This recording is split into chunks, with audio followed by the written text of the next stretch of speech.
Hello and welcome to the Miscast table. My name is Jonas. My name is André.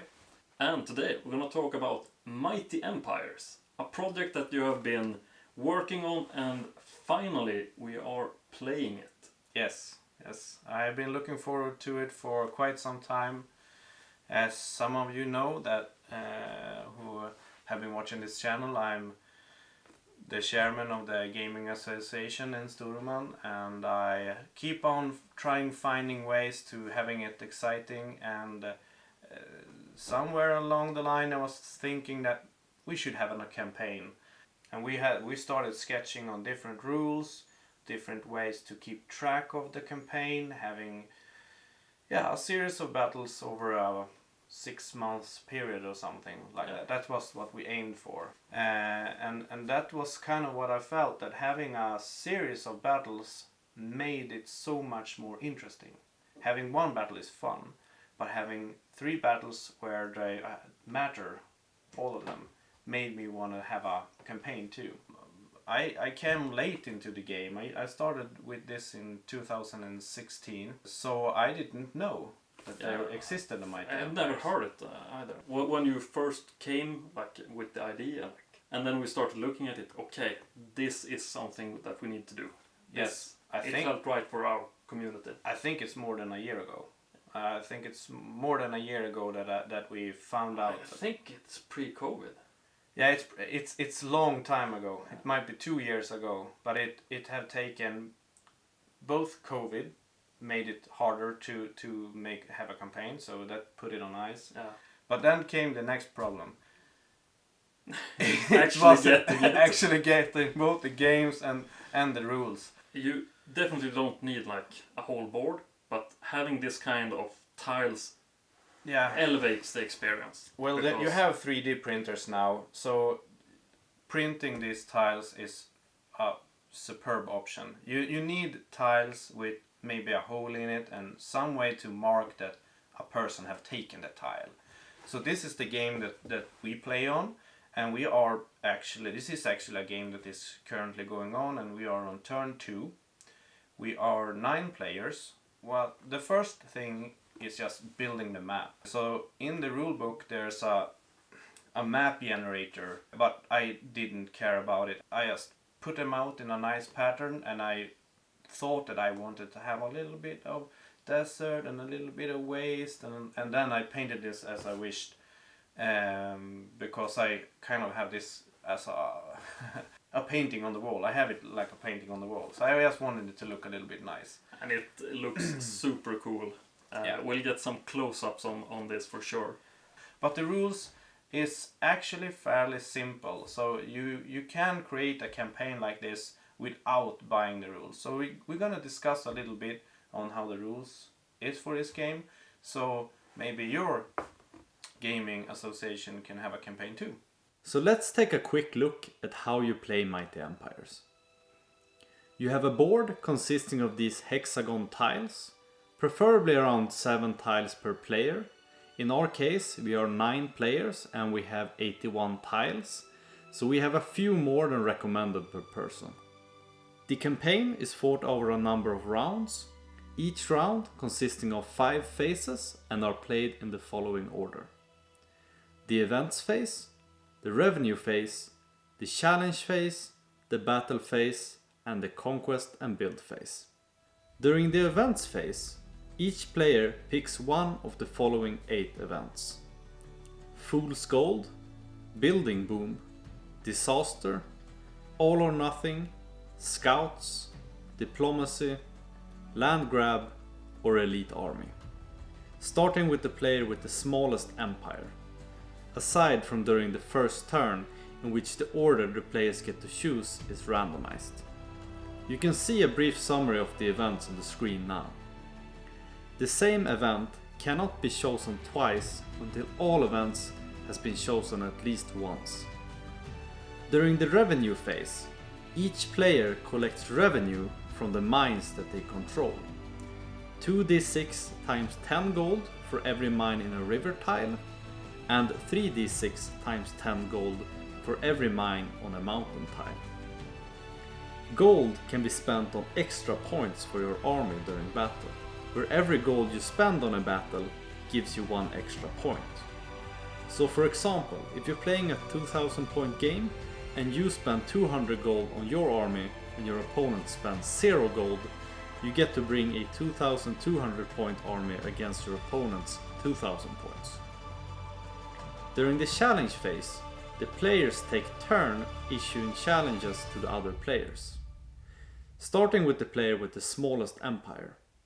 A player that has already been challenged does not get to issue a challenge.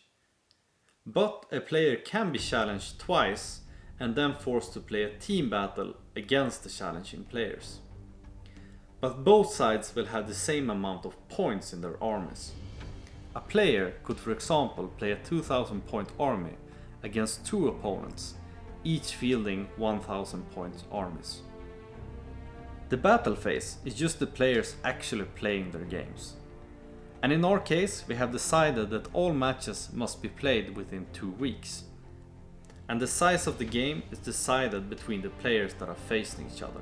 So there is no set army size for every game. If you lose your battle, you get 1 empire point, 2 points for a draw, 3 for a narrow victory, 4 for a solid victory, and 5 for a massacre. These points are then spent in the build and conquest phase, and they can be spent in 4 different ways. You can claim a tile for 2 empire points, any tile adjacent to a tile you already own. And it will cost you 1 extra point if you want to claim a mountain tile. You can conquer a tile for 3 empire points, taking over one of your opponent's tiles that are adjacent to one of the tiles you own. To be allowed to do this, you need to have won a battle against said opponent in the preceding battle phase. It also costs 1 extra point to conquer a mountain tile or a tile with a castle or a city. You can build something for 1 empire point per building. You can build a mine on a river or a mountain tile, a castle on any tile except a swamp tile, or upgrade a castle to a city. And a city counts as 2 tiles when working out who has the largest kingdom. And finally, you can raid for 1 empire point, generating 2d6 times 10 gold for your treasury. Any empire points that are not spent at the end of the round are lost, so you cannot save up empire points. The winner of the Mighty Empires campaign can be decided in one of 2 ways. Either you win by conquering and owning 10 tiles, or you win by conquering one opponent's final tile, leaving them with no tiles remaining. And we at the Miscast table will create battle reports for every match we play in this campaign, except for round 1 where we did lose some footage. We really hope that you'll enjoy watching this series. May the best player win. Good luck. But should we take a look at the current situation, Andre? We are going to report what happened the first turn. So first off, everyone get to pick their place. So up here we have Warriors of Chaos, and here we have the Empire. Here we have Demons of Chaos. We have some Beastmen over here. We have a Vampire Count's army out in the desert.